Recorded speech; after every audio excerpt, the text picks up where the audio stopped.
You really think anyone here respects you after that pathetic presentation?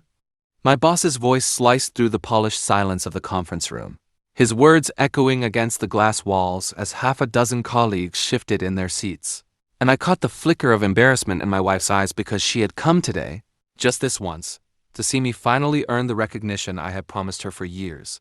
But instead she watched me shrink beneath laughter disguised as polite coughs, and I wanted nothing more than to stand tall, yet felt my legs turn to stone beneath the weight of his smirk.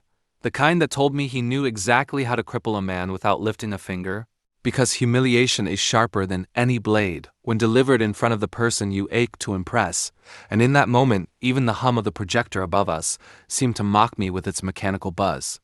Before we get deeper into this story, make sure you're subscribed, and tell us in the comments where in the world you're listening from. My name is Daniel Hart. I'm 43 years old, born and raised in Dayton, Ohio, and though I've lived in bigger cities since, that small-town sense of duty still runs through me like steel, the kind that makes you work harder, stay later, believe loyalty is currency, even when the world keeps proving it spends cheaper coins. I should tell you right now, though, that I wasn't as powerless as I looked under those fluorescent lights. I had a piece of leverage tucked away, something no one else in that room knew I possessed, something they would only understand when the time came, and by then it would be too late to stop what I had set in motion. The conference table smelled faintly of lemon polish and burnt coffee, the kind that sat too long on the office pot, and I clung to that bitter aroma like a tether, because coffee had always been my ritual, my restart button, the one thing that kept me grounded on mornings when deadlines pressed like bricks on my chest, and maybe that's why I carried the chipped black mug my father gave me decades ago. A mug painted with faded red letters that read, "World's Okayest Dad." Meant as a joke when I was still in college, but now a symbol of every sacrifice I had made to keep this family, this life, from unraveling. You really think you deserve that client? Daniel, come on, my boss, Reynolds, pressed again, shaking his head with performative disappointment, and I could see the younger analysts, guys barely out of their 20s, snickering behind their hands as if they had witnessed the final unmasking of a fraud. My wife's gaze darted toward me, silently asking if I would fight back, if the man she married still existed beneath this hollow shell, and my throat ached with the urge to scream, but the words clung stubbornly to my lungs like smoke. Maybe he should just stick to making the coffee runs. One of them muttered under his breath, just loud enough to draw nervous laughter around the room, and I wanted to grab the table, flip it over, smash that condescending grin off his face, but I forced my palms flat, nails digging into the wood until they left crescents that would fade before anyone noticed. The sting of humiliation is strange. It burns hot and cold at once, like whiskey poured over ice, searing as it numbs, and while they saw a man swallowing defeat, inside me something darker curled awake. Something that whispered patience is sharper than rage, because timing, not force, is what topples kings. Gentlemen, let's move on, Reynolds said, dismissing me with a wave as though I were a waiter who'd spilled water, and in the corner of my eye I noticed the intern, wide-eyed and pale, because even he could sense this wasn't just critique. It was a stripping of dignity designed to entertain. And in that realization a dangerous thought took root. If even the lowest rung on the ladder saw me fall, then perhaps they would also see him fall when the tables turned. Dan, you okay? My wife whispered when the meeting finally adjourned, her voice soft but laced with disappointment she couldn't quite hide, and I wanted to tell her yes, that everything was fine, that I had it under control, but instead I muttered, let's just get out of here, because lies taste easier when you've already been silenced. In the hallway, the fluorescent lights hummed like cicadas on a summer night back in Ohio, and for a second I was 10 again, chasing fireflies with a jar in hand, believing the world was simple, that hard work made you glow, but adulthood teaches you something colder. Glow too brightly, and someone will try to cup their hands over you until the light suffocates. That chipped mug in my bag pressed against my laptop as I walked, its familiar weight reminding me that symbols can be anchors or weapons depending on how you wield them, and I promised myself right there that when this story reached its end, the same object that had seen me mocked would be present when I reclaimed everything they thought they stole. Hey Dan, one of the guys from accounting called as we passed the elevators, his tone casual but eyes sharp. Rough day, huh? Don't take it too hard, man. Reynolds tears everyone down sometimes. I forced a smile, hearing the insincerity dripping from his words, because in offices like ours, sympathy was never free, it was gossip's currency, and I knew my collapse would be dissected in group chats before the day was done. My wife squeezed my hand, searching my face for resolve, and I gave her the kind of half smile that said not yet, but soon, because patience again would be my scalpel. As the elevator doors opened, I caught Reynolds's reflection in the polished metal, his grin subtle, predatory, the kind that lingered after a kill, and though he thought he had finished me, he couldn't hear the quiet vow forming in my mind, couldn't see the way every fiber of me coiled toward one undeniable truth. Humiliation is temporary, but revenge, when sharpened by patience, cuts permanent scars. So I kept my eyes on his reflection until the elevator doors sealed us in, the metallic hiss sounding like the lid of a coffin shutting, and for a second I felt buried alive beneath the weight of everyone's laughter that still clung to my skin like smoke after a bonfire. But I steadied my breathing because panic is what they want, and if you let them see it, you hand them the knife and beg them to cut deeper. You can't keep letting him do that to you, my wife said softly, her voice shaking as the elevator descended, and I wanted to snap back that she had no idea what the game was like in there, that office politics isn't about fairness but about survival, but instead I just muttered, I'm working on it. Because the truth was too ugly to say out loud, that I had been giving this company my soul for nearly 15 years and the return had been nothing but scraps, until now even scraps were being stolen. When we stepped into the lobby, the glass doors revealed a drizzle outside, the kind that darkens concrete and reflects headlights like smeared paint. And I told her to go ahead, that I needed a minute alone, and she gave me that searching look again before nodding, her heels clicking toward the car while I stood under the fluorescent buzz of the lobby chandelier, staring at my distorted reflection in the polished marble floor. Rough one, huh? A voice drawled beside me, and I turned to find Eric from sales, leaning on the reception desk with that smug half-smile he wore like a uniform. The same guy who always bought rounds of cheap whiskey at the bar, just to brag about how little he spent. Reynolds really made an example out of you, he said, pretending sympathy but savoring the words, and I clenched my jaw, hearing the subtext. You're weak, and now everyone knows it. Careful, Eric, I replied, letting my voice drop just enough to unsettle him. Examples go both ways. He blinked, smirk faltering, and I walked out into the drizzle before he could recover. Because small seeds of unease are better planted quietly than shouted from rooftops. The rain-slicked streets smelled of wet asphalt and gasoline, the city's heartbeat muffled under gray skies. And as I walked to the car, I thought about how humiliation doesn't vanish. It ferments, growing sharper, and one day it demands release. My wife drove in silence, her fingers drumming lightly against the steering wheel, and the tension between us was thicker than the fog on the windshield until she finally said, You've got to stand up to him, Dan. If you don't, you'll lose more than a promotion. I swallowed hard because she wasn't wrong, and the thought of losing her faith hurt worse than Reynolds's words. Don't worry, I whispered, more to myself than to her. He doesn't know the cards I'm holding. She gave me a sideways glance, frowning at the cryptic tone, but didn't press, and I let the silence settle again, because sometimes the less people know, the safer they are when the storm hits.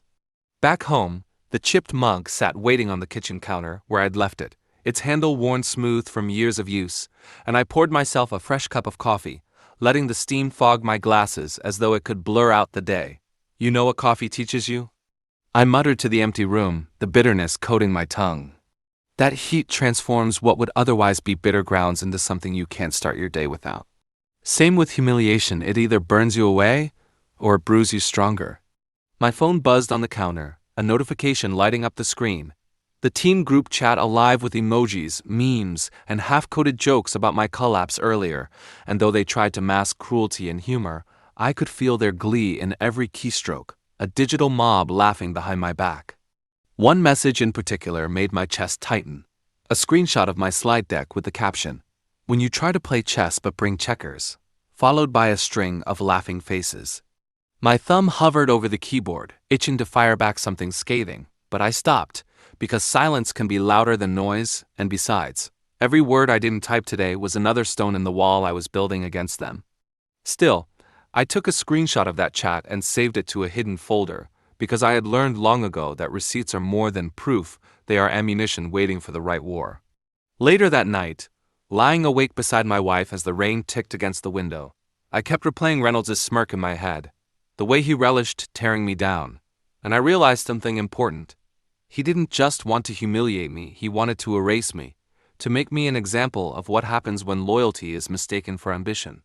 My heart pounded as the thought solidified, and I whispered into the dark, if loyalty is punished, then betrayal must be repaid. The ceiling fan whirred above me, blades slicing the air in steady rhythm, and I matched my breath to it, steadying myself because clarity comes not when you rage, but when you wait, and in that stillness I began piecing together how patience could be sharpened into a blade.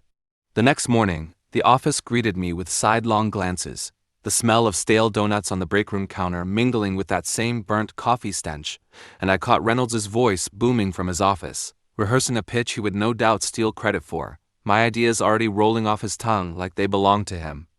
I stood by the copier, watching him through the glass, and for the first time I didn't just feel humiliated, I felt dangerous, because now I saw the cracks in his armor, the overlooked details, the arrogance that blinds men to small mistakes. Hey Dan, a junior analyst approached, holding a stack of papers. Can you help me figure out this formatting? Reynolds said you're the guy who knows the boring stuff.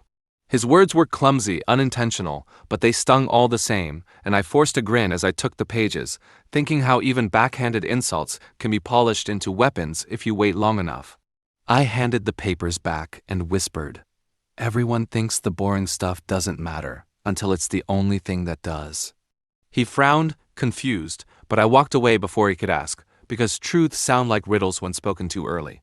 That afternoon, Reynolds called a meeting to announce a new strategy initiative, which was nothing more than my proposal gutted and rebranded with his name stamped across it, and I felt the burn of injustice rise like acid in my throat as colleagues clapped politely, some stealing glances at me as if to say, we know but we won't say it. My hand brushed against the mug in my bag, and I felt its weight again, a reminder that symbols are patient too, and I smiled faintly, not because I was beaten, but because I had already begun planning how that mug would be present when his empire crumbled. Don, you look like you've seen a ghost, Reynolds teased from across the table, laughter following like hyenas circling, but I locked eyes with him and said quietly, not a ghost, just the future. And for the first time I saw his smirk flicker, a shadow of doubt creeping in, and that was enough fuel to keep me steady as the walls around him slowly began to show their cracks. So when his smirk flickered, I leaned back in my chair and let the silence stretch until it felt heavier than his words, because sometimes the absence of reaction can be the loudest declaration in a room full of cowards. And sure enough, one of the analysts coughed awkwardly, shifting in his seat, as if sensing a shift in gravity that no one wanted to name. After the meeting broke, I walked to the break room where the coffee pot hissed like it was mocking me, its burnt scent clinging to the walls, and as I poured the black liquid into my mug, Eric swaggered in, loosening his tie like he had just run a marathon in someone else's shoes. Tough day again, huh, Dan? He said, his tone that feigned pity which hides cruelty just under the surface. I swirled the coffee, watching the ripples distort the reflection of the fluorescent light above, and replied, you know, Eric, there's this thing about tides people think they only come in, but they forget they also go out, and when they do, the shoreline remembers who stood firm and who got dragged under. His brow furrowed, unsure whether to laugh or nod, and before he could decide, I walked past him, sipping the bitter heat like it was courage. Back at my desk, the glow of my monitor felt harsher than usual, my inbox filling with unnecessary reply-all messages that reminded me of how bureaucracy loves noise over substance, and then I noticed a forwarded email chain, subject line, FYI Dan slides.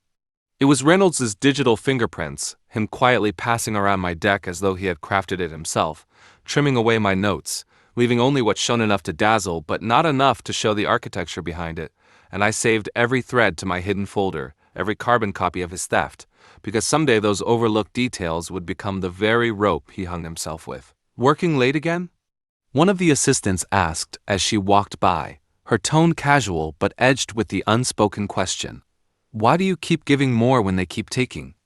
I forced a smile and said, sometimes it's the late hours that tell the truest stories. And she laughed softly, not realizing it wasn't a joke. That night, when the building finally emptied and the city outside pulsed with neon and car horns, I stayed behind, staring at the skyline through the glass wall, thinking about how ambition in America is sold as a ladder, but often feels like a treadmill, running harder just to stay in place while someone else pretends they climbed. My phone buzzed again, Another group chat thread. Memes of Reynolds celebrating his brilliant strategy, with my ideas painted across the slides like graffiti, and for a moment I laughed, not because it was funny, but because mockery can sharpen resolve more than anger ever could. I typed nothing, saved everything. At home later, as my wife reheated leftover pizza and handed me a plate, she asked, "Why don't you just leave? Find somewhere that values you?" And I shook my head, staring at the grease pooling under the cheese, thinking how leaving would give Reynolds what he wanted, erasure without resistance.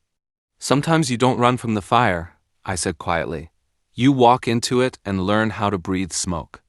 She frowned, torn between worry and admiration, and I kissed her forehead, grateful she still looked at me like I was worth fighting for, even when I felt like ashes.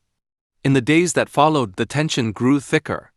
Reynolds started dropping sly comments during meetings, little barbs like, "Let's keep it simple this time, no need for overcomplication," eyes darting toward me while others chuckled politely, and each time I let the words pierce then pass because I had already begun weaving the net that would catch him. "Don, you've been quiet lately," one colleague said, as we walked out of the office one evening. "You good?" And I smiled, replying, "Quiet rivers carve the deepest valleys," and though he looked confused, the truth of it settled in me like steel. One Friday evening, Reynolds hosted a happy hour at a downtown bar, the kind with sticky floors and neon beer signs that buzzed like insects, and everyone gathered, pretending camaraderie wasn't a mask they wore to survive corporate war. I didn't want to go, but my wife insisted.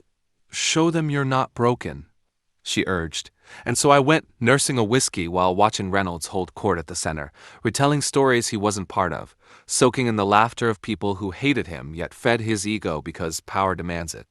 "Dan!"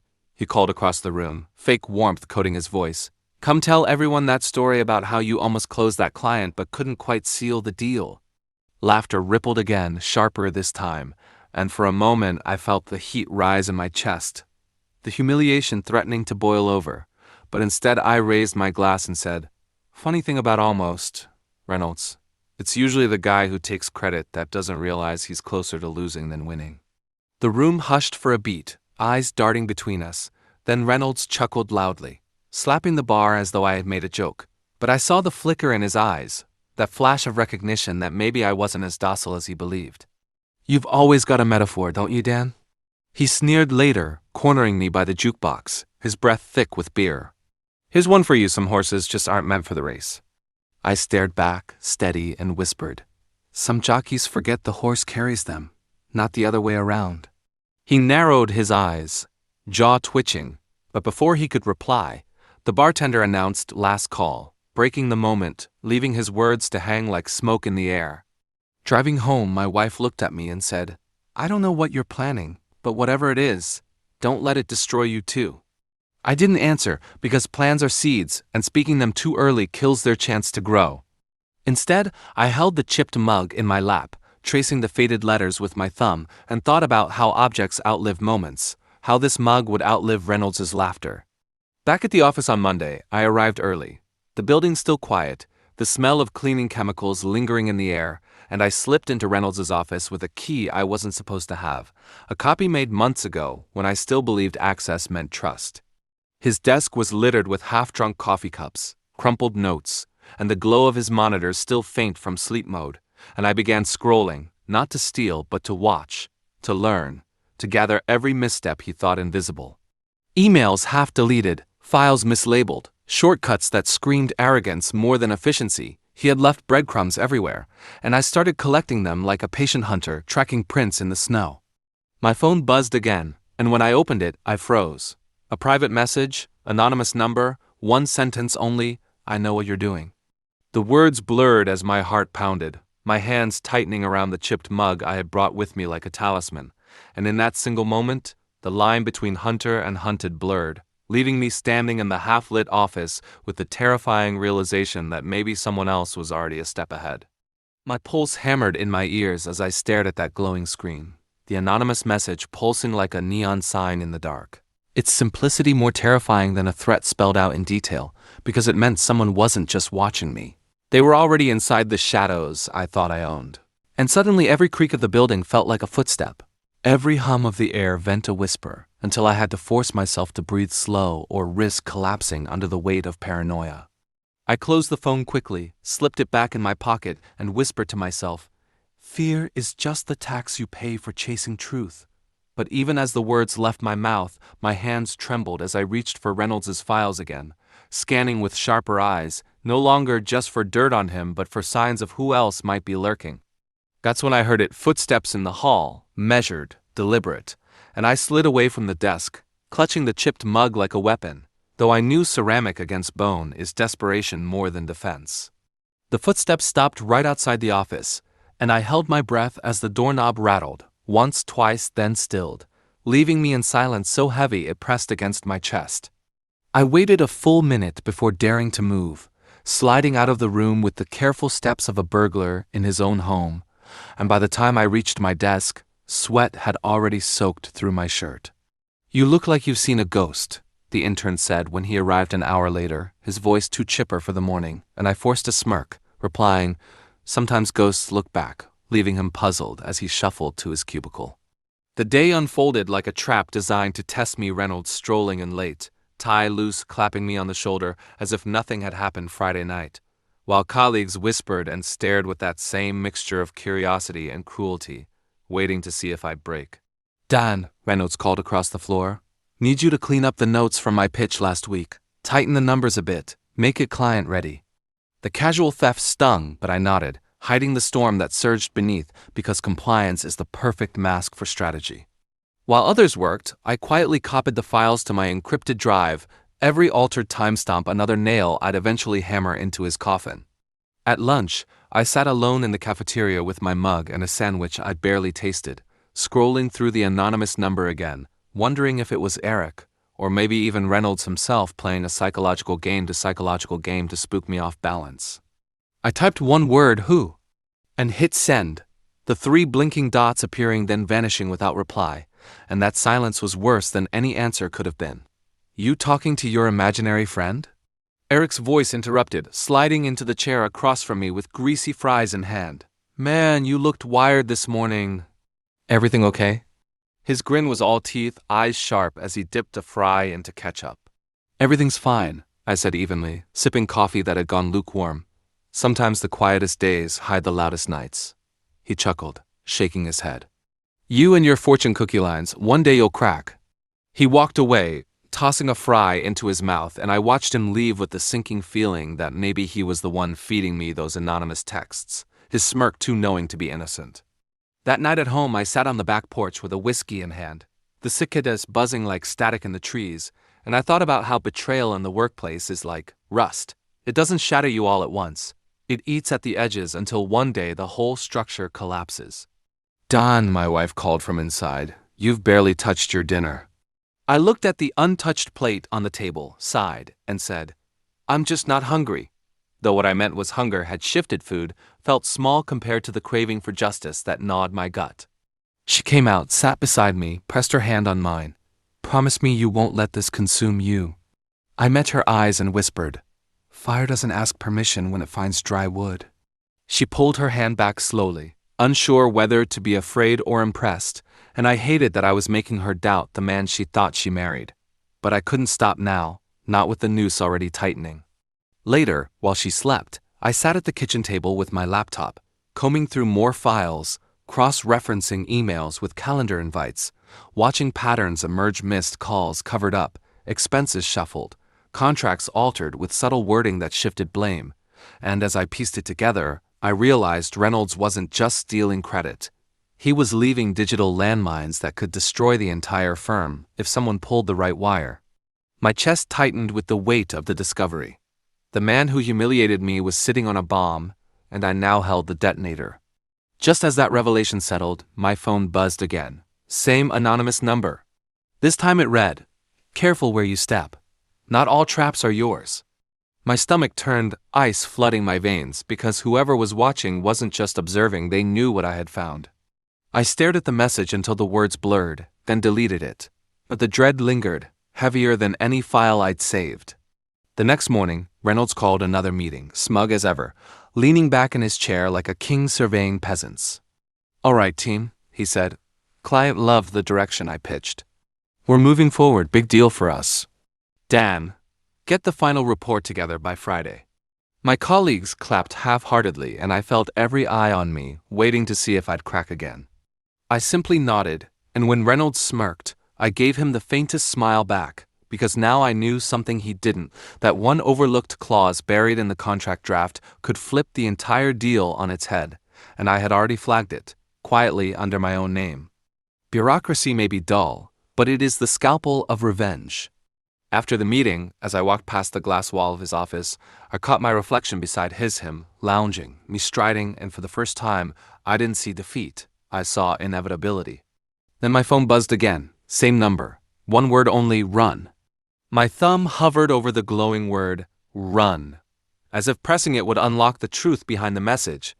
But the word remained frozen on the screen like an omen carved in glass, and I realized with a sick twist in my gut that I had no idea whether it was warning me away from Reynolds, from the files I had copied, or from something far darker already closing in around me. My instinct screamed to tell someone, but who? Eric, who already circled like a shark.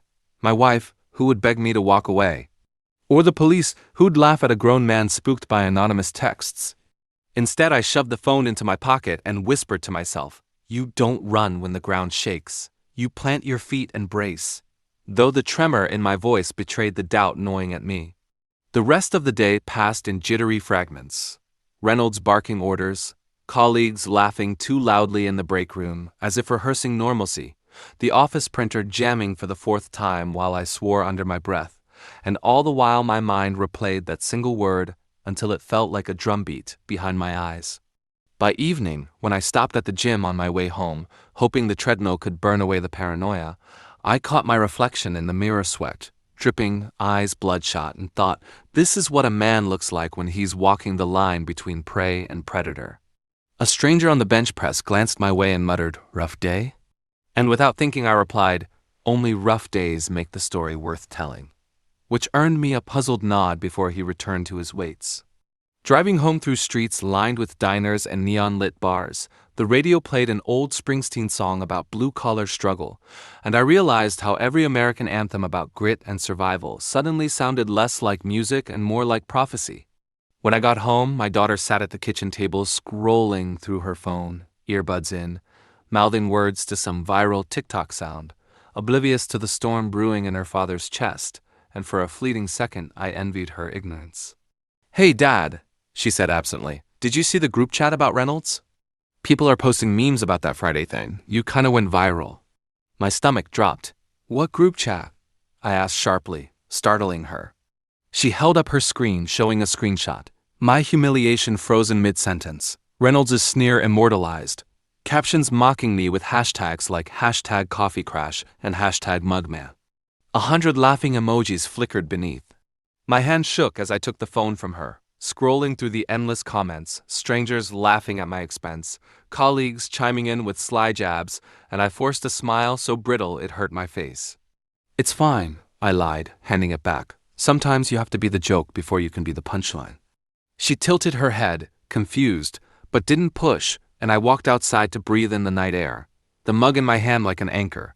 That was when my phone buzzed again. Same number. This time, they're watching you.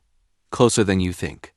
I spun around, scanning the quiet suburban street, neighbors' porch lights glowing, sprinklers hissing across lawns, but no one was there, just shadows stretching long across the pavement. My wife opened the door, concern etched on her face. "Dan? What is it?"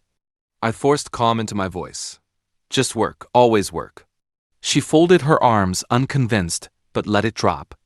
Later that night, unable to sleep, I sat at the kitchen table scrolling through contracts again, when Eric's name popped up on my phone FaceTime call at midnight. I hesitated, then answered. His face filled the screen, dimly lit, smirk plastered on. "Couldn't sleep either, huh?" he said. "You ever get the feeling the walls here have ears?" My pulse spiked. "Why are you calling me?" He leaned closer, whispering like a conspirator. "Because I think Reynolds is lining you up for the fall, and I don't like being collateral damage. We could help each other." I stared, unsure whether it was genuine or bait. "What do you know?" I demanded. He grinned. "Enough to know Friday night wasn't just about humiliating you. It was about making sure when the real storm hits, Everyone remembers you're the weak link. He ended the call before I could reply, leaving my reflection staring back at me in the black screen. I sat frozen, trying to process whether Eric had just handed me a lifeline or tightened the noose. At dawn, bleary-eyed, I drove to the office early. The streets still empty, and as I stepped into the lobby, the security guard nodded with unusual stiffness. "Rough night, Mr. Miller?" he asked. "I've seen you on those clips. Folks around here got a good laugh." His attempt at friendliness felt like a knife between the ribs. I forced a shrug. Every empire starts as a punchline. Upstairs, my desk looked undisturbed, but when I opened my drawer, the files I'd hidden were gone, replaced with a single sticky note that read, "Wrong drawer." My breath caught, and I spun in my chair, scanning the office, but no one was there, just the hum of fluorescent lights and the low buzz of a vending machine down the hall. I pocketed the note, heartbeat racing, and whispered, "So this is the game." By mid-morning, Reynolds summoned me to his office. He leaned back in his chair, hands folded behind his head, eyes gleaming. "Dan, I hear you've been putting in extra hours. Ambition's a dangerous thing around here. Don't let it make you sloppy." He smirked, sipping his coffee my mug, the chipped one, now sitting brazenly on his desk. I stared at it, bile rising, and forced a polite smile. "Wouldn't dream of it," I said. But inside, fury burned hotter than ever. When I left his office, Eric was waiting by the elevator. "Told you," he said quietly. "You're already on his list." I didn't answer, just pressed the button and stepped inside. My reflection in the mirrored doors showing a man being stripped piece by piece until only steel would remain. As the doors closed, my phone buzzed again. Same number. This time the message wasn't a warning, it was a command. "Tonight, roof, 11 p.m. The message sat on my screen all day like a lit fuse. Every hour ticking closer to 11, pulling me deeper into a coil of dread and anticipation. And though I tried to bury myself in spreadsheets and polite small talk with colleagues, my mind kept drifting to that one word, roof, until the office itself felt like a chessboard where I was being maneuvered toward a checkmate I hadn't yet seen. By evening, I told my wife I'd be late again, hiding the tremor in my voice with a casual excuse about end-of-month reports, and she only sighed, used to the grind chewing pieces out of our marriage, while my daughter barely looked up from her phone, earbuds drowning out the sound of her father lying through his teeth. I drove back downtown, neon signs flickering across my windshield, as if the city itself was winking at my foolishness, and parked 2 blocks from the building. Sitting in the dark car with my old baseball cap pulled low, staring at the tower where I had given 15 years of my life, and where now, apparently, someone wanted to summon me like a pawn to a rooftop ritual. I killed an hour in a corner booth of a bar across the street, nursing a whiskey, watching ESPN reruns of old basketball games, the kind that remind you how glory fades faster than you think, and when the bartender, a guy with tattoos crawling up his arms, asked, "Rough day?" I answered, "Rough decade," and he chuckled as if he'd heard the line 100 times before. At 11:15, I paid, left a tip bigger than I could afford, and slipped out into the humid night, the whiskey warm in my veins but my hands still cold. The lobby security guard barely glanced at me, too busy scrolling his phone, and I rode the elevator up with the same heavy mug in my briefcase, the chipped one Reynolds had flaunted earlier, because some part of me believed having it back in my hands might anchor me when the unknown came calling. The elevator dinged on the top floor, and I stepped into silence. The hallway lit only by emergency lights, the kind of half-dark that makes you hear footsteps even when there are none. A steel door at the end opened onto the roof, and the moment I pushed it, the city rushed in, wind whipping, lights stretching in every direction, the hum of traffic below like a distant tide. A shadow stood near the ledge, back turned, phone glowing faintly. "You came," the voice said, and my stomach tightened. It was Eric. He turned, smirk lit by the city. "You didn't think I'd let Reynolds script your whole downfall without giving you a fighting chance, did you?" I narrowed my eyes, stepping closer. "So, it was you." "The texts." He shook his head. "Not all of them, just tonight. The rest? That's a different ghost." I studied him, the way he fidgeted, the way his grin didn't quite reach his eyes. "Why bring me here?" He lowered his voice. "Because I found something in the contracts, something Reynolds doesn't want anyone seeing, and I need you to help me decide what to do with it." I crossed my arms. "And why should I trust you?" He laughed bitterly. "Because Dan, trust isn't the currency here, leverage is. And right now, you need it more than I do." He pulled a folded sheet from his jacket, but before I could take it, my phone buzzed. Same number. This time the message read, "He's not alone." My heart slammed against my ribs. I scanned the roof, the shadows near the stairwell, the ventilation units, and that was when another figure stepped out. Reynolds, calm as a preacher, coffee mug in his hand, steam rising into the night air. "Gentlemen," he said smoothly, "you didn't think you were the only ones playing after hours, did you?" Eric stiffened, the paper still in his hand, and I realized in a flash that the roof wasn't a meeting place. It was a stage, and I was the fool standing between two predators. Reynolds stepped closer, sipping from the mug. "Dan, you've been chasing ghosts in paperwork, late nights, secrets you barely understand. Do you know what that makes you? Predictable." He set the mug on the ledge with a deliberate clang, the chipped edge catching the light like a scar, and I couldn't take my eyes off it, because somehow it felt like everything, my pride, my downfall, my only anchor balanced on that fragile ceramic lip. Eric finally spoke, voice tight. "You're not as untouchable as you think, Reynolds." Reynolds smiled. "No, but I'm smart enough to know when to let someone else take the fall. And you, Dan, have volunteered beautifully." My fists clenched, but before I could answer, the wind picked up, carrying the sound of sirens, faint but growing, and both men turned toward the edge, listening. "What did you do?" I demanded, but neither answered. Reynolds only leaned closer, his voice almost intimate. "When the sirens stop, we'll see whose story gets written. And Dan, make sure you choose your next move carefully. This city eats hesitation alive." With that, he turned and slipped back through the stairwell door, leaving Eric and me alone in the cold night. Eric cursed under his breath, shoving the folded paper into my chest. "Decide fast, Miller. You're in deeper than you think." Then he followed Reynolds down the stairs, leaving me standing on the roof, the mug still steaming on the ledge, sirens screaming closer, and the text still glowing on my phone like a countdown. I didn't sleep after that rooftop standoff, not even for a minute, because every time I closed my eyes, I saw that chipped mug steaming against the city lights like some relic of my humiliation, and the image looped with the echo of Reynolds' voice telling me hesitation would eat me alive. So instead of trying to rest, I sat hunched at my kitchen table at 3 in the morning scrolling through Slack messages. Company emails, archived Google Docs, anything that could help me connect dots, and every click felt like peeling skin off a wound. At one point, my daughter stumbled out in her hoodie, rubbing her eyes, asking, "Dad, why are you still up?"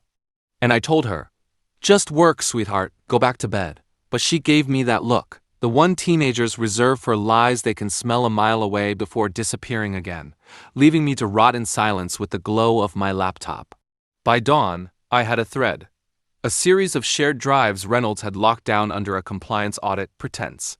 But when I cracked through the permissions using an old admin trick I'd learned back when IT still trusted me, I found files labeled with project codes I didn't recognize, and one folder in particular had PDFs of subcontractor invoices with numbers that didn't make sense, like money had been moved to shell accounts. That's when my phone buzzed, not with the anonymous number this time, but with a Twitter notification. Someone had tagged me in a thread titled "Corporate Tyrants Exposed." And there, beneath a grainy photo of me leaving the building last night, was a claim that I'd been skimming funds for years. My stomach bottomed out as I scrolled, seeing dozens of replies piling in, strangers calling me a crook, a parasite, a thief, and the timing was too perfect, almost choreographed, like Reynolds had pressed go on a smear campaign. My first instinct was to reply, defend myself, scream the truth into the void, but then another DM slid in from the same anonymous number. "Reply and you'll look guilty. Stay silent if you want to survive." My hands shook as I set the phone down, whispering to myself, "What do you want from me?" And for a moment I thought I was going mad because the house was so quiet it felt like the walls might answer back. At the office that day, people avoided me, whispering when I passed, some pretending to work extra hard so they wouldn't make eye contact. And when I walked into the break room, the mug wasn't there. Someone had taken it again, or maybe Reynolds had planted it somewhere else, waiting to spring another scene. "Rough night?" one coworker asked, smirking in that cruel way people do when they know you're already on the floor. I shot back, "Rough life," and the words tasted like ash. Mid-afternoon, Eric pinged me on Signal, a platform we'd used back when we were trying to unionize years ago before the company crushed it, and his message was blunt. "Meet me at Wrigley's, 7 p.m., booth in back. Don't be late." Wrigley's was a dive bar 3 blocks from the office where lawyers and junior execs pretended to be blue-collar by drinking cheap beer under Cubs pennants. And as I read it, I realized my life had shrunk into these after-hours summonses, like I was some character in a thriller instead of a man who once just wanted to pay his mortgage and take his daughter to softball practice. I showed up on time, slid into the sticky booth, and Eric was already there with 2 pints waiting. "You look like hell," he said. "And you look like the devil who invited me to dinner?" I shot back. He smirked. "That's fair." We talked low, my eyes darting to the door every time it opened. "Reynolds is cooking something bigger than you think," Eric said, sliding his phone across the table. On it was a spreadsheet of offshore payments. "These shell accounts? They're not his." "He's setting them in your name. Someone's helping him." I scanned it, throat dry. "Who?" Eric leaned back, scanning the room. "Someone higher up. You wouldn't believe me if I told you." I slammed my palm against the table, the pints rattling. "Try me." He hesitated, then whispered, "It's board level. He's not acting alone." I sat back, pulse hammering, but before I could push for more, a group of younger employees walked in, loud, half-drunk, one of them wearing a company hoodie, and when their eyes landed on me, I heard one mutter, "That's the guy from Twitter." Laughter followed, and one snapped a photo on his phone before I could look away. My blood boiled, humiliation crawling up my neck again, but Eric grabbed my arm. "Ignore it. They're baiting you." I bit my tongue so hard it tasted like metal. That night when I finally made it home, another envelope was waiting in my mailbox. No return address, just my name typed in neat block letters. Inside was a printed screenshot of that Twitter thread, the comments circled in red ink, and beneath it in handwriting, "Public opinion is cheaper than truth." My hands shook so badly I nearly dropped it, and when I went inside, my wife asked, "What is going on with you?" And for once, I almost told her everything, but then my daughter walked in, phone glowing in her hand, saying, "Dad, why are people online saying you stole money?" My mouth went dry, and I saw it then. The real battlefield wasn't Reynolds' office or rooftop meetings. It was my own kitchen, my own family, where the seeds of doubt could bloom into poison. And as I stood there, speechless, the kettle whistled on the stove, sharp and shrill, like the world itself was screaming at me to act before everything burned. I wanted to tell her, my daughter, that the world was lying, that I had never once in my life stolen $1 from anyone, but when she held out her phone with those hateful tweets glowing in the dim kitchen light, the silence stretched so long it became its own answer, and I saw the flicker of doubt cross her face, the kind that breaks a father more than any boardroom betrayal ever could. And my wife crossed her arms, asking in that clipped tone I'd come to dread, "So, are you going to explain this? Or do we just keep pretending everything is fine?" I muttered, "It's not what it looks like." But even as the words left my mouth, I realized they were the same words every guilty man had ever used, and the shame of that nearly leveled me. I poured myself a glass of whiskey instead of answering, the same cheap brand I'd been nursing for months now, amber liquid catching the light, and I thought about how it had become my ritual pour, sip, grimace, as if the bitterness in my throat could distract me from the bitterness rotting my life. My daughter scoffed, stormed off, and the slam of her bedroom door echoed like a gavel. My wife stayed, eyes fixed on me like she was waiting for a confession. "You've been coming home later, getting these calls, these envelopes. Is this why you've been so distant?" I wanted to tell her about Reynolds, about Eric, about the rooftop warnings, and the files I'd uncovered, but part of me knew that saying it out loud would sound like paranoia, like some conspiracy nut ranting about invisible enemies, so I said nothing, and in that silence, she shook her head and left me standing alone, glass sweating in my palm. I staggered to my desk, booted my laptop, and the company portal had a new message pinned from HR. "Effective immediately, financial misconduct allegations are under review. Please cooperate fully." The blood drained from my face. Someone had escalated the smear campaign into an official process. A second later, my phone buzzed with a text from an unknown number. "Check the Slack general channel." My gut clenched as I opened it and found memes of my face photoshopped onto wanted posters, jokes about prison stripes, gifs of thieves sneaking around in cartoons, all posted anonymously but liked by people I'd eaten lunch with just last week. "You think this is funny?" I typed, but Eric DM'd me immediately. "Don't, they want a reaction." My hands hovered over the keys, trembling, but I closed the app and slammed the laptop shut before I lost control. Instead, I grabbed my coat and stormed out into the night air, walking aimlessly through the city until I ended up at the 24-hour gym where I hadn't been in months. The place smelled of sweat and rubber mats, and as I started pounding the treadmill, I remembered all the nights I'd run here after work to clear my head, back when life was simpler, before Reynolds and his whisper campaigns. Each step felt like I was running against a tide I couldn't escape, and by the time I stopped, drenched and shaking, I saw an email notification light up on my phone. It was from an old mentor of mine, a VP who'd retired last year. Saw the news. If you didn't do it, you need to fight back now. Silence will bury you. Attached was a single scan page from what looked like a board Agenda 1 item circled in red. Vote of removal! My chest tightened. The walls were closing in faster than I'd realized. When I got home, another envelope waited on the stoop, this one with a flash drive taped inside. No note, no explanation. Against every instinct, I plugged it into my laptop, and videos popped up, grainy security footage from inside the office cafeteria, the rooftop, even the bar where I'd met Eric. My stomach flipped. Someone was watching, recording, archiving every move I made. One video froze me cold. Me in the break room with that chipped mug, Reynolds standing in the doorway, both of us unaware of the hidden camera above. The implication was obvious. Someone was building a case, crafting a narrative where I was complicit in every scene. My phone buzzed again with the anonymous number.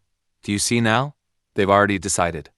I snapped, finally shouting into the empty apartment. What do you want from me?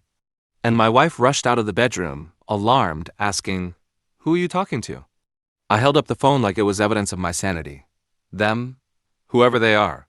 She backed away, eyes wide, and I realized how insane I looked, standing in my own living room, yelling at shadows.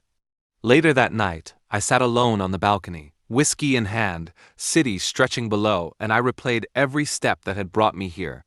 The ambition, the extra hours, the blind faith and loyalty, and I wondered if maybe I'd brought this curse on myself. Then, just as I was about to retreat inside, my phone buzzed one last time. A screenshot of a draft press release, headline reading, Company announces fraudulent exec's resignation, and beneath it, a timer counting down, 48 hours. That's all I had left before they erased me completely. By the next morning, the countdown clock from that screenshot had wormed into my head like a metronome, every second tapping against my skull, and when I walked into the office, the stares were sharper, whispers louder, like the narrative was already cemented and I was just a condemned man refusing to accept the sentence. So I kept my chin high and marched toward my desk only to find my keycard denied, the red light blinking with humiliating finality until the security guard, someone who used to greet me by name, muttered, Sorry, orders from upstairs, and escorted me toward a side room where HR waited with folders spread across a table like evidence in a trial. We've received reports of financial irregularities linked to your accounts, the woman began, her tone rehearsed, her eyes avoiding mine, and I realized they weren't investigating, they were documenting. I glanced at the pages, saw screenshots of emails I'd never written, expense reports forged with my signature, even a wire transfer to an offshore account that I'd never authorized, and my stomach churned because it was a perfect digital frame-up. This isn't real, I said, shoving the papers back, but she simply sighed, Then provide proof otherwise. Proof. The word echoed like a challenge, and I left the room with a knot in my gut, knowing I'd find nothing because whoever orchestrated this had resources beyond anything I could fight head-on. Outside, Eric caught me by the elevators, lowering his voice. They're moving faster than I thought. Reynolds is behind it, but he's not alone. He's got backing from 2 board members. Someone leaked the documents to them. My pulse spiked. Board members meant influence, meant my downfall was already rubber-stamped. Why are you helping me? I demanded, suspicion gnawing at me, but he just shrugged, eyes darting around the hallway. Because I've seen how they operate, and when they're done with you, I'll be next. The desperation in his voice sounded real, but paranoia had its claws in me now, and I couldn't shake the thought that maybe he was just another piece in their game, feeding me half-truths to push me towards self-destruction. That night, I didn't go home. I sat in a corner booth at McSorley's, that Irish dive bar that had been around since before my grandfather's time, sipping flat beer and scrolling endlessly through old emails, hunting for something, anything that could clear my name, until my phone buzzed again with the anonymous number. Look deeper into your mentor. My blood ran cold. The man who'd sent me the board agenda, could he have been part of it? Was his warning just bait to steer me into a trap? My beer went warm in my hand as I thought back to old conversations with him, how he'd once praised Reynolds as a future leader, how he'd insisted I trust the board. The pieces didn't fit neatly, but they didn't have to doubt was poison enough. I closed the laptop, grabbed my coat, and as I stood, I noticed a folded napkin tucked under my glass. 4 words written in block letters. They're watching you now. I scanned the bar, heart hammering, but everyone looked ordinary: 2 guys arguing over baseball, a couple on a date, a bartender drying glasses. Still, I bolted into the cold night air, checking over my shoulder, every pedestrian a suspect. By the time I reached my apartment, my hands were shaking too hard to unlock the door, and when I finally stumbled inside, I found my wife waiting with packed bags. "I can't do this anymore," she said flatly. "Our daughter's crying herself to sleep, the neighbors whisper, and you just keep drinking and ranting about conspiracies."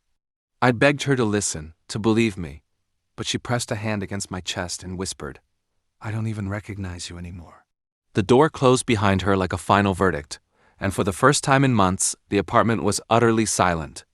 I poured myself another glass of whiskey, staring at that chipped mug on the counter, the one object that had been with me from the start, and something about it, its permanence, its quiet resilience, lit a spark inside me. They could take my job, my reputation, maybe even my family, but I still had one thing left: the truth, and I wasn't going down without dragging theirs into the light. Fueled by rage more than reason, I grabbed the flash drive again, combed through every file frame by frame, and there it was in the rooftop footage, a reflection in a window, a blurred but recognizable face holding a recording device. Reynolds, proof. My chest heaved as adrenaline surged, because finally I had something concrete. I fired off a message to Eric with the screenshot. "Meet me tomorrow. Time to fight back." His reply came within seconds. "Be careful. If you push too hard, they'll make you disappear." I stared at the words, my pulse in my ears, and realized the battle wasn't about survival anymore. It was about who got erased first. The next morning, I woke before dawn, the city still wrapped in fog. And for the first time in months, my chest didn't feel like a caged animal thrashing. It felt sharpened, honed, like everything they'd taken from me had burned away the hesitation and left only steel. So I packed that chipped mug into my bag like it was armor, slid the flash drive into my pocket, and walked into the heart of the enemy's fortress, the corporate tower where I was no longer welcome. My keycard still didn't work, but this time I didn't even try.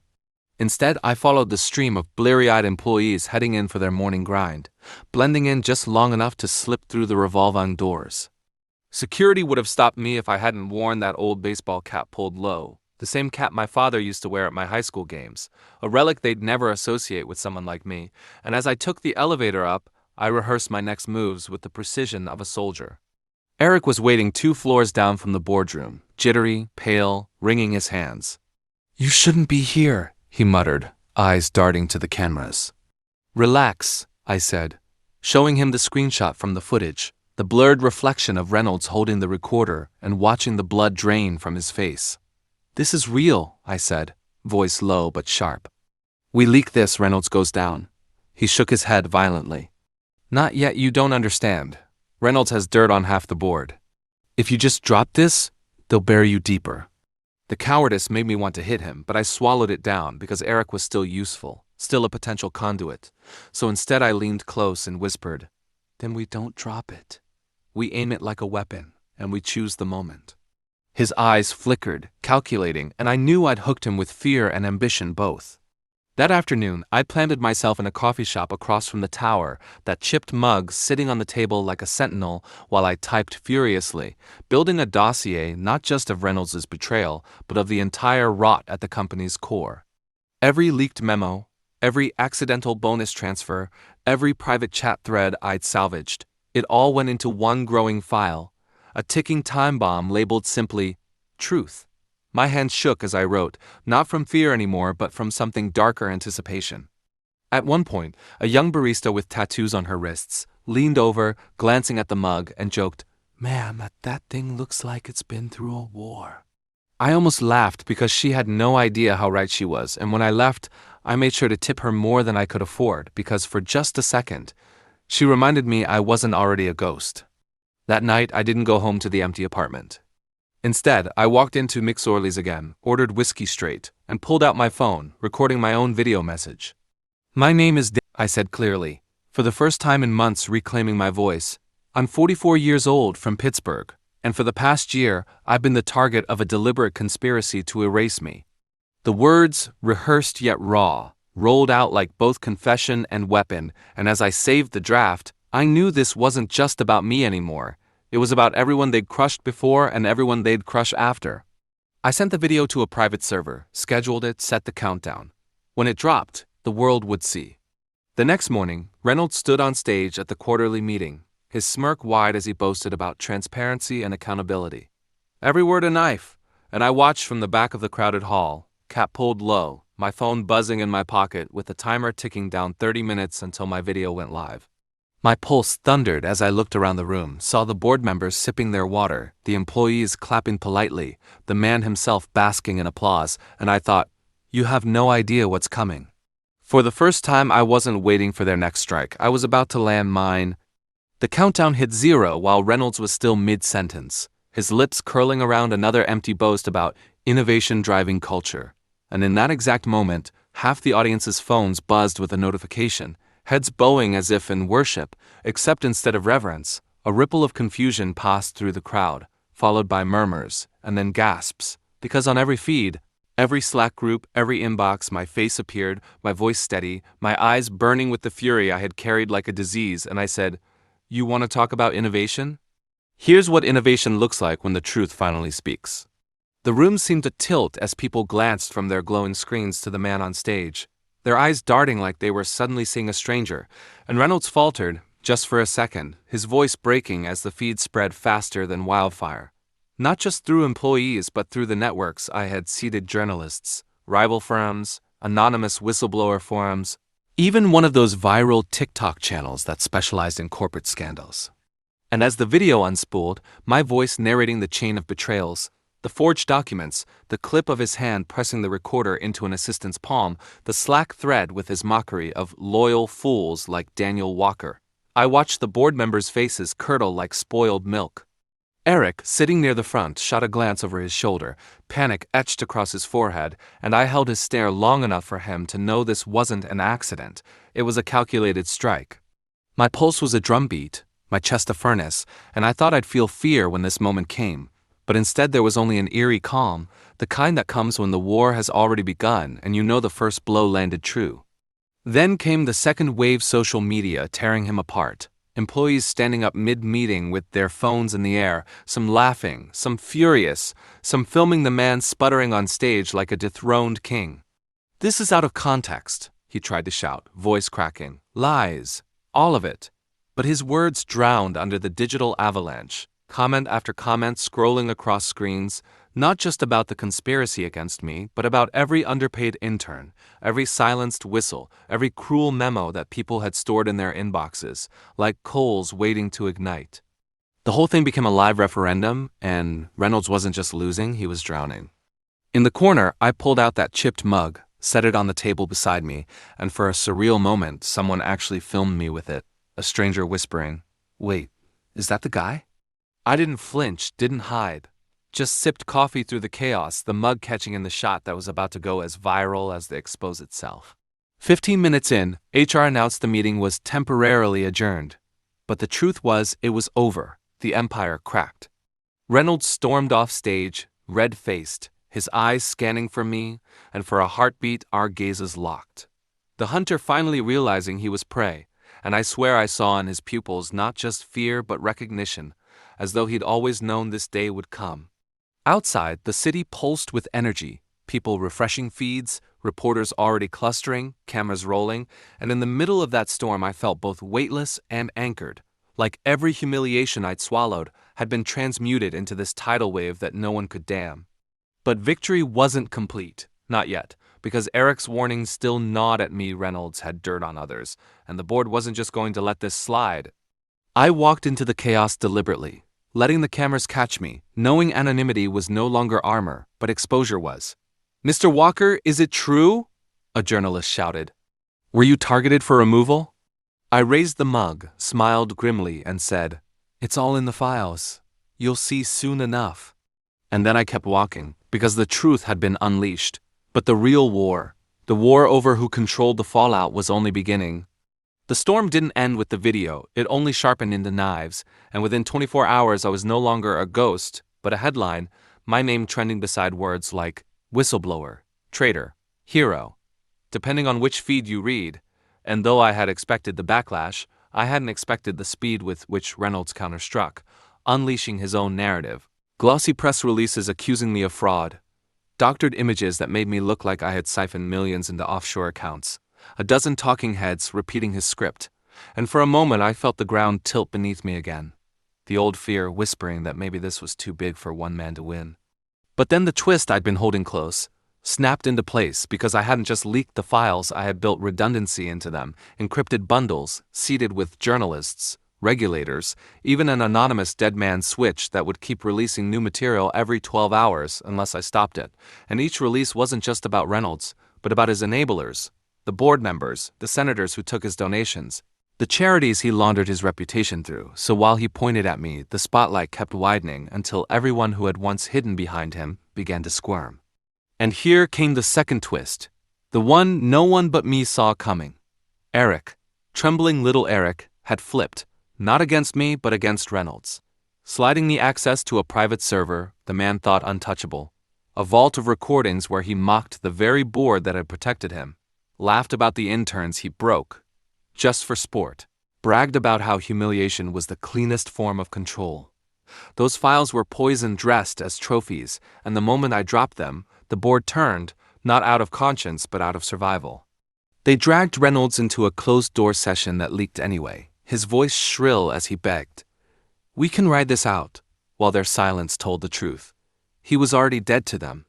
That night, when I walked past the glass tower where I had once spent every waking hour, I saw his office lights still burning, a lone figure pacing inside like a man trapped in his own cage. And I realized revenge wasn't about making him suffer for a day. It was about stripping away everything he built until all that was left was the emptiness he had forced on others. By the end of the week, regulators had opened investigations, shareholders demanded resignations, and Reynolds' empire was a bonfire collapsing inward. And still people messaged me, strangers from across the world, telling me they had bosses like him, families like mine who never believed them. And in their words, I felt something bigger than revenge. I felt purpose, a kind of communion born from pain. I should have been celebrating, but instead I found myself back in that same diner at midnight, the chipped mug in front of me, my reflection rippling in the stale coffee, and I whispered to the empty booth, "It's done." But the truth is, revenge is never really done. It's a doorway, and when you walk through, you don't return to who you were. I had lost my job, my reputation, my illusions, but I had gained something scarier and heavier, the knowledge that one man's silence feeds the machine and one man's voice can jam it. And so I leave you with this, whoever you are, wherever you are listening from, if they laugh at your pain, if they strip you of dignity, remember this story. Remember that even the smallest crack can shatter a tower if you keep pressing. Before we close, make sure you're subscribed because I'm not finished, I've only lit the first match. Tell me in the comments where you're listening from. Tell me if you've been broken, because the next chapter isn't just mine, it's ours. And as I drained that last sip from the mug, setting it down like a final period at the end of a brutal sentence, I realized revenge hadn't given me peace, but it had given me a mirror to see myself clearly, and in that clarity, I finally smiled. Not because I had won, but because they had lost the one thing they could never reclaim, the silence they stole from me. If this story resonated with you, please give it a thumbs up and subscribe. It helps us share more true stories like this.